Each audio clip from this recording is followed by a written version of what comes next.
Hello, my name is Marco Bato, and for my marketing project, I decided to do it on Timbits hockey.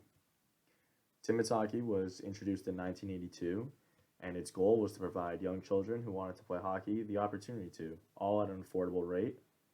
It all started with one player, one team, and one rink, and it allows for beginners to own their skills and learn the basics of the sport. I decided to start with a SWOT analysis to analyze their strengths and weaknesses. As you can see, their strengths are that it's very affordable and it's easy to connect and register. And also, it provides the parents' children with entertainment and fun while playing the sport. Their weakness, though, is that they're not very active on social media. And also, some of the rules of the games are changed to make it easier for the children to understand and have fun. This may not be beneficial for their future. Some opportunities, though, are that the demand for hockey in Canada is huge. And although many households are willing to put their children in hockey in Canada, some of them do not realize that it's very cheap and affordable. Lastly, the threats that they're faced with are that they compete with other private and other public camps that go on to teach young kids hockey.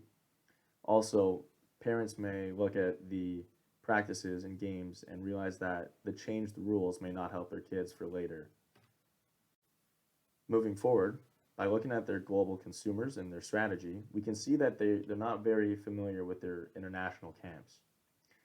Families in other countries are also looking to put their children in hockey, and some of the countries do not allow, or they're just too expensive at a young age to enroll their kids in. I mean, there should be a Timbits hockey in Germany or in Russia or in other nations that have hockey as a popular sport.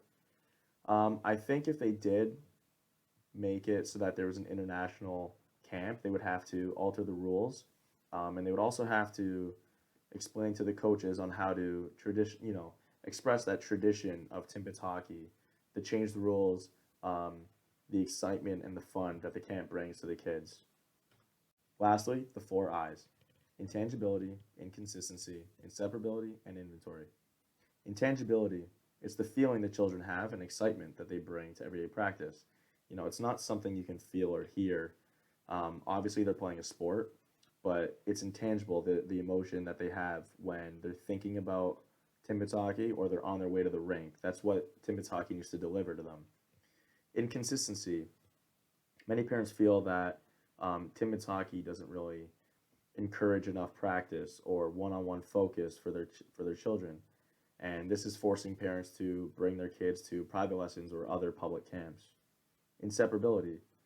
Standardization and recruitment are very important. If a parent calls to register or ask about specific information and they deal with a grumpy worker or service provider, this may turn them away to other parts or other camps.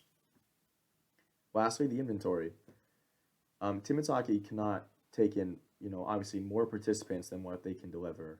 Sometimes they've been known to overbook. They'll accept tons of kids and not have enough coaches to focus or run a practice, smoothly. So,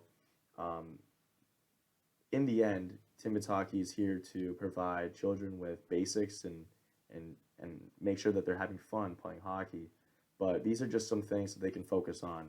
So to recap, improving social media, putting it on Instagram, Twitter, advertising their camps, showing videos on websites or commercials, maybe looking at international camps. They have no affiliate with international countries, and I think they would be successful in other countries because the demand for hockey is very high. And lastly, making sure that their workers are well respected and they're respecting their customers basically, and making sure that they're trying to force their coaches to provide as much attention on the children as needed, and make sure that each parent feels like their child is being looked at and helped and encouraged to work harder and get better in the sport of hockey. Thank you for listening.